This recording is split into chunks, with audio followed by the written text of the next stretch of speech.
Hello বন্ধুরা, দেখো আজকের দুপুরের মেনু আমি নিয়ে চলে এসেছি। কালকে শরীরটা ঠিক ছিল না, ভাত খেতে পারিনি, জল ঢেলে রেখে দিয়েছিলাম, তাই আজকে আর রান্না করিনি।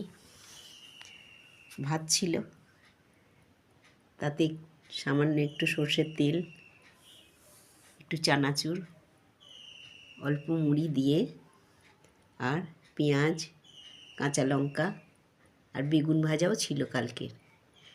এটাই আমার আজকের দুপুরের মেনু। আর তোমরা জানো আমি সন্দক নুন খাই।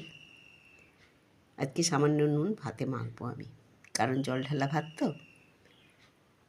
দেখো আজকের মেনু তোমাদের পছন্দ হয় কি না।